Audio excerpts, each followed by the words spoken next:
अब हम दिल्ली के जेएनयू कैंपस में हैं। कन्हैया कुमार के कारण जेएनयू की क्या छवि बनी? राष्ट्रीय और अंतर्राष्ट्रीय स्तर पर बदनाम करने का काम अगर किसी ने जेएनयू को किया है तो कन्हैया कुमार ने किया है। सनातन को गाली दे के ही उनका जन्म ही हुआ है। कन्हैया कुमार तो दोगला चरित्र का व्यक्ति ही रहा है। उसकी राजनीति वामपंथ से शुरू हुई, भगवान राम भगवान श्री कृष्ण को गरियाते हुए शुरू हुई। जो अफजल गुरु के लिए कार्यक्रम रखा गया, उसी से निकला हुआ नेता आज अगर ढोंग करके कालनेमी की तरह रूप बदल के समाज में आ जाता है तो अच्छा हो जाएगा।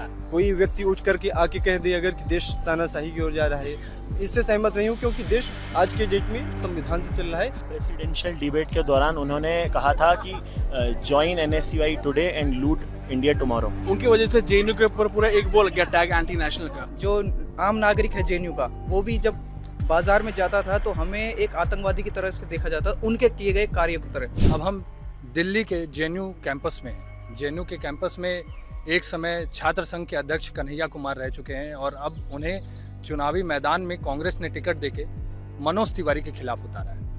हम जेएनयू कैंपस में और जेएनयू के छात्रों से पूछते हैं कि वो कन्हैया कुमार और मनोज तिवारी के बारे में क्या सोचते हैं। तो भाई साहब, आपका नाम क्या है? संजीव मिश्रा। संजीव मिश्रा। तो ये तो पता होगा कि कन्हैया कुमार अभी चुनावी मैदान में है मनोज तिवारी के खिलाफ। तो क्या लग रहा है कि जीतेंगे? नहीं, वो देखिए, कुल मिला जुला के जो दिल्ली में 7 सीटें हैं, वो सातों के सातों सीट एनडीए जीत रही है, जहाँ तक मेरा आकलन है। नहीं, और आकलन, हाँ बोलिए। और रही बात कि मनोज तिवारी और कन्हैया में तो कोई मतलब तुलना ही नहीं किया जा सकता है, क्योंकि पिछले बार भी वो बिहार से लड़ने गए थे तो हार ही गए थे कन्हैया जी, और इस बार मनोज जी के खिलाफ लड़ रहे हैं। तो चूँकि जो उनका जो क्षेत्र है वह पूर्वांचल और बिहार बाहुल्य क्षेत्र है, वहाँ मतलब वोटर जो अगर देखेंगे आप प्रतिशत, तो मुझे लगता है 50% से ऊपर वोटर पूर्वांचल और आपका ये बिहार बॉर्डर से रिलेटेड उतने ही वोटर अत्यधिक हैं।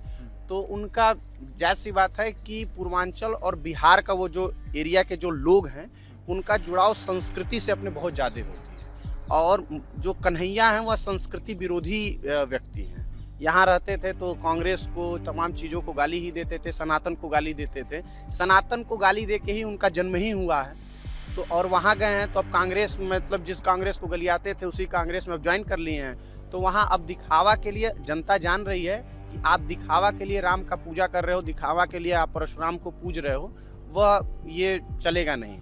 तो आपके जेएनयू के ही छात्र हैं, तो आप लोग को तो समर्थन करना चाहिए भैया, वो जीतेंगे तो थोड़ा फायदा तो मिलेगा ही। देखिए, हम लोग उस मतलब आपकी आवाज़ बुलंद करेंगे जेएनयू की। बिल्कुल जेएनयू की आवाज़ बुलंद करने के लिए वही थोड़े हैं, बहुत लोग हैं जेएनयू की आवाज़ बुलंद करने के लिए। और मेन बात ये है, आइए इधर आइए, इधर आइए। राष्ट्रीय और अंतर्राष्ट्रीय स्तर पर बदनाम करने का काम अगर किसी ने जेएनयू को किया है तो कन्हैया कुमार ने किया है।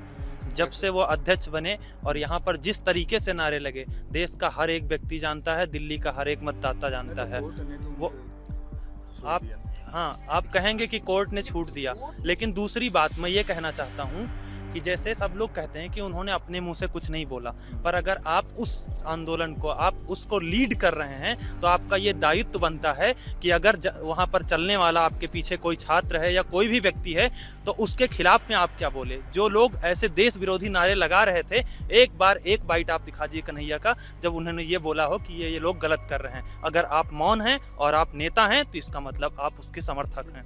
नहीं तो क्या दिल्ली में चुनाव लड़ रहे हैं, कांग्रेस के टिकट से लड़ रहे हैं, इंडिया अलायंस है, तो कुछ फायदा नहीं लग रहा कि जीत जाएंगे? वो अभी तो अरविंद केजरीवाल भी बाहर आ गए हैं, क्या पता अरविंद केजरीवाल उनके लिए कन्हैया कुमार तो दोगला चरित्र का व्यक्ति ही रहा है।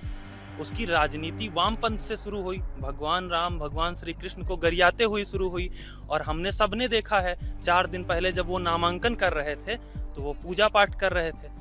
कौन नहीं जानता है कि कन्हैया की उत्पत्ति किससे हुई? सारे धर्म के पंडित और भी हैं, सबको बुलाया था। हाँ, सबको बुलाया था, लेकिन उनका चरित्र तो सब जानते हैं ना कि तुम्हारी उत्पत्ति कहाँ से हुई। 4 दिन में अगर तुम गिरगिट की तरह रंग बदलोगे तो क्या जनता को नहीं दिखाई देता है? बड़े आराम से दिखाई देता है। वो वोट करेगी और वोट से चोट करेगी।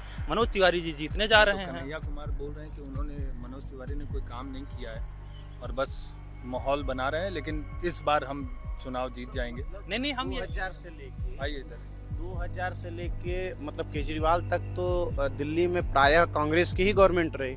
तो कांग्रेस ने क्या किया, इसका भी तो जवाब उनको पूछना चाहिए ना कांग्रेस से। जिस दल से वो लड़ रहे हैं उस दल ने दिल्ली के लिए क्या किया? उस दल ने तो दिल्ली के लिए कुछ नहीं किया। तो मनोज तिवारी जी तो हम लोग उस मतलब उनके लोकसभा क्षेत्र में मैंने स्वयं मैं घूमा हूँ, मेरा सर्वे रहा है, उसमें बहुत काम हुआ है। वो क्या जान रहे हैं? वो अभी नए हैं दिल्ली के लिए, हमको तो लग रहा है।